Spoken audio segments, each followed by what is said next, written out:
Hello friends, this side Pravesh and I welcome to all of you on my channel Global Studies Aspirants, and today as you can see we are talking about age of Chaucer and the time period is 1340 to 1400, and this topic is very important for those students who are preparing for UGC NET examinations, TGT or PGT examination. Alright friends, okay, and today we'll talk about five writers of this age, Chaucerian age, and most important events related to Geoffrey Chaucer. Okay, let's get into the first one slide over here, friends.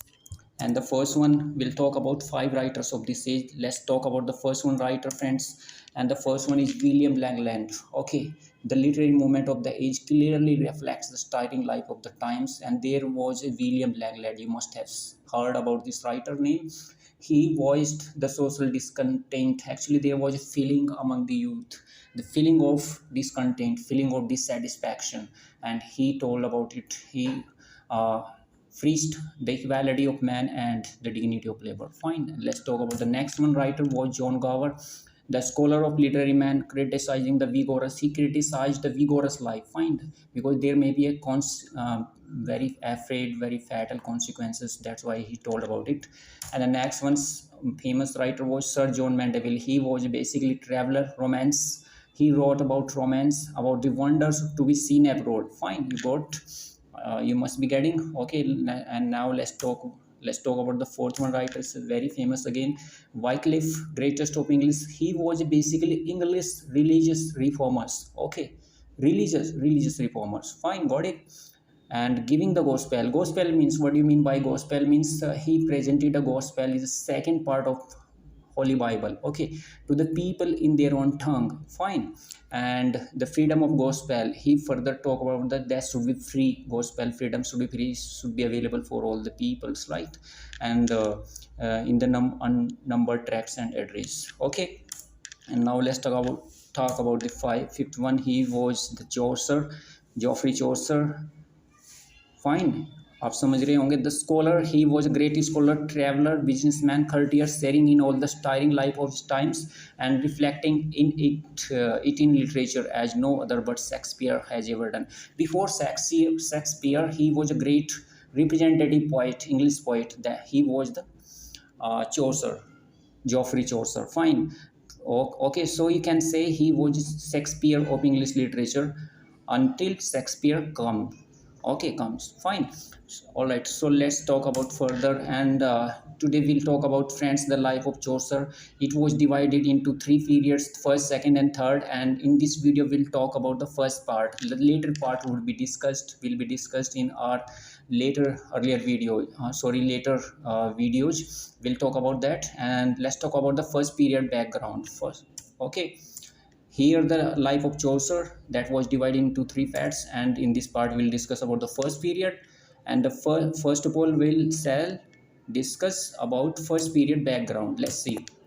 And here the first paragraph: Chaucer, boy who was spent London, Thames Street near the river, and it was the great center of world commerce, was continually coming and going. You must be getting, friends. His father was a wine merchant. Okay, purveyor to the royal household. Purveyor means he was very near to the royal field. You must be getting. Okay, and from this accidental relation from trade and royalty, by this accidental relation of trade and royalty, arising the fact that at 17 years Chaucer was made page. For 17 years Chaucer had become the made page to the Princess Elizabeth. Okay, or you can say he came closer to the Princess Elizabeth.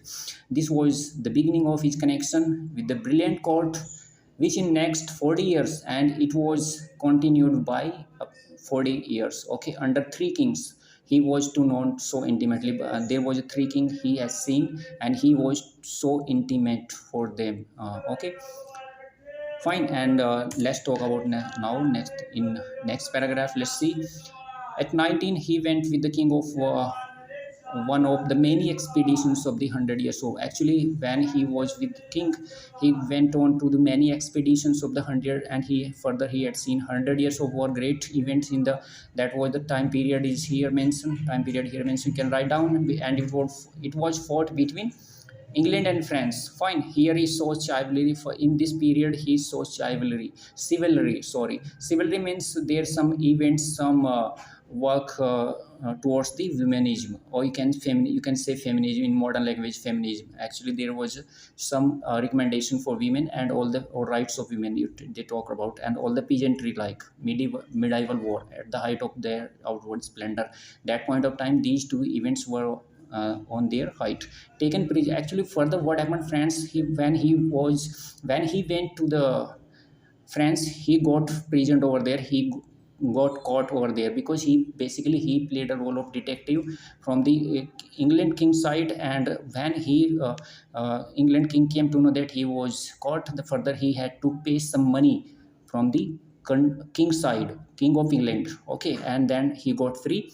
And when he again returned to England, he became after a few years keeper of the royal household. It was a position was offered to him. Okay, you must be getting friends. And the personal attendant, and further he became personal attendant and confidant of the king. Fine, it was during this first period that he married a maid. And further what happened friends, he married a maid, a woman who was very near to the queen, but it was basically named maybe Philippa Royd, and it may be a sister of wife of the John of Gaunt. Who was John of Gaunt? He was a famous Duke of Lancaster. It's a very important question you can write down. Okay, and last of, but this marriage was not successful. It was not a happy marriage, you can say, because there may be some purely of matter of supposition, and it was a doubtful inference.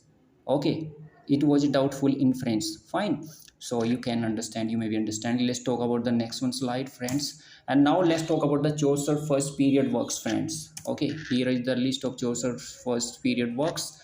And the first one, Canterbury Tales. Canterbury Tales actually was written in last period, third period, but here some part was written in first period. That's why I mentioned here as per the book. Okay, and the second one, Romaunt of the Roses. He was a work in French translated by Geoffrey Chaucer in English. Okay, here is mentioned. You can write down, see translation from the French, Roman de la Rose. And the third one is Death of Balance, the Duchess, or you can say Book of the Duchess. It was the base poem of the first period. And the fourth one, Complaint to Fight, a graceful love poem. Okay, and the last one, ABC. Basically, it was a prayer to the Virgin. Okay, so these are the famous poems or works of the first period. All right friend, that's all for today. And if you really like this video friends, do not forget to like our page on Facebook page, and do not forget to subscribe us on YouTube as well. All right, and if you really like this video, please share this video to your friend. And fine, that's all for now. I will meet you again with the next one video. Till then, bye, and thank you for watching this video.